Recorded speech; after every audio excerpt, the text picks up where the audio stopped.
Welcome to another episode of the Press Box. I'm Greg Waddell, I'm the sports editor, and this is one of our sports writers, Addison Price. We're going to jump off this week and go ahead and talk about the Kent State-Murray State football game. It's September 3rd. It's on Wednesday. So we're just going to talk a little bit about what we expect from the game. What do you think, Addison?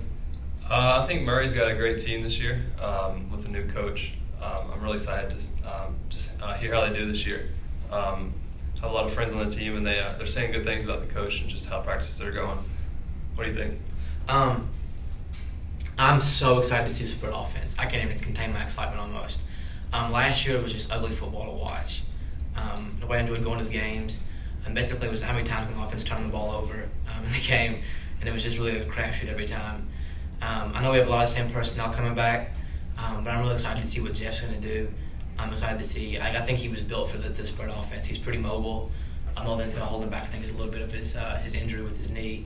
But I'm very excited to see what we can do. I think we're going to win by a touchdown. I mean, Kent State is a good team, but I think we're going to come out excited. I think we're going to be going to make some noise.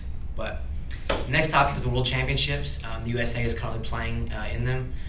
Typically, the World Championships is always a chance for like the lesser known stars in the U.S. to come out and play. The guys like the LeBrons and the D-Wades and the Kobes, they're not there. Right now we have guys like Chauncey Billups playing point guard. We have guys like Stephon Curry, just like the second tier stars in the NBA. So it's kind of a different setting, but like, what do you think about that? With it being a different setting, you can kind of expect them not to do as good as they would with the more star caliber players. I expected them to, just roll over every team, but just a couple days ago they won against Brazil by only 2 points. So they're being more conservative. They are dunking a lot and shooting a lot, like USA always does, and running over people. But they're not running the score up on anybody like we thought they would. So. And I will say this: FIBA basketball is a totally different game. That's why Rondo didn't make the team. Rondo's game is more of a penetrate and kick, whereas the international game requires a lot of jump shooting. So I think you're going to see guys like Stephen Curry and Chauncey Billups really shine in the games because they're more set shooters. But we'll see what happens with that. The name of the game is Odds Makers. Hey, I'm Dylan Stinson from the Murray State News. And what will happen here is Greg and Addison will discuss two topics, and then they'll give their percentages of what they're weighing in on, and I'll critique them. For our first topic, we have UK over U of L, the Governor's Cup. Greg, what do you say about that? As far as UK and U of L game goes, I'm going to give the odds at UK winning at 70%. UK just has a stronger team on paper, I think. Charlie Strong's going to do a really good job of bringing the team back to where it was in previous years, but I think this is the last year that UK really puts them away hardcore.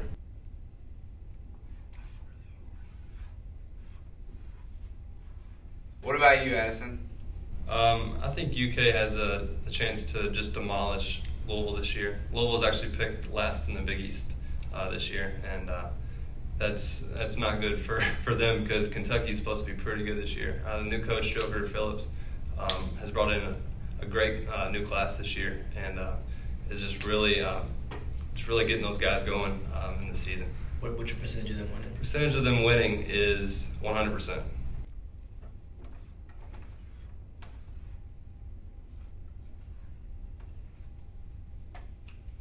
Well, both good picks, but I think I'm going to have to go with Greg on this one. Sorry, Addison, but 100%, really? I mean, it's one of the biggest rivalries in the nation. There's going to be a lot of emotion, a lot of hard work in this game, and I just 100% still not cutting it. UK's got a lot of good returning players, but, I mean, no.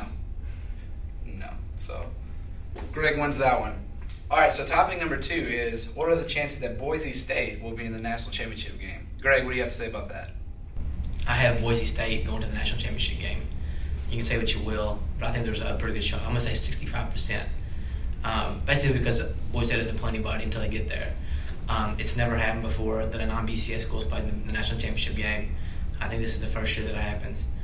Boise State returns a lot of their starters from last year. I'm not sure the exact number, but it's enough to make the big boys scared. And a big thing why I think they can compete in it is because they don't play anybody until then, so they can take their time. Whereas Alabama's and the Floridas are getting beat up every week in the SEC. So I think, give them 12 weeks off, and they'll come in and they'll compete for the national championship.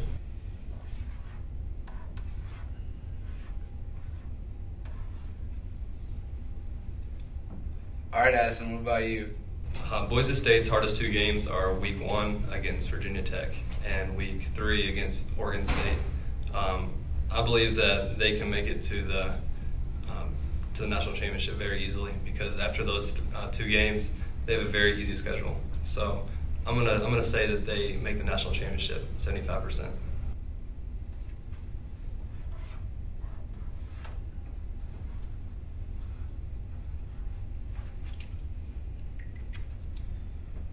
Once again, both good numbers, but Addison, you're just not on top of your game today, man. I'm gonna have to go with Greg again. I mean, Boise State, they've had a good run the last couple of years, but I mean, what kind of competition are they playing in? I don't even know what conference they're in. What conference are they in? Who cares? So I'm gonna have to go with Greg on this one, because even if they go undefeated, which they have, I think twice in the past 4 years, something like that, they're not gonna get into the national championship game. No way. Addison, you lose. Okay, over/under for 18 touchdown passes for Jeff Earhart. I'm gonna have to go with over. I'm a big fan of Jeff Earhart. I've never really hidden that. I like him a lot. I like his style of play a lot, and I think he's poised for his first big year since his freshman year. He's been kind of slowed down by injuries in the system he played in, with Coach Griff. But I really feel like this is a big year for him. It's a make or break year for him, and I think he'll go out with a bang. So I'm gonna say over 18. What about you? I'm gonna have to say under 18, just with the past offense that he's been able to create. I just don't see 18 happening. Injuries is a big key for him. He's been injured a whole lot, so getting rid of those injuries would help him get over 18, but I don't see it happening. Okay. The next is 5 wins. I hope that it's over. But my heart tells me it's not going to be.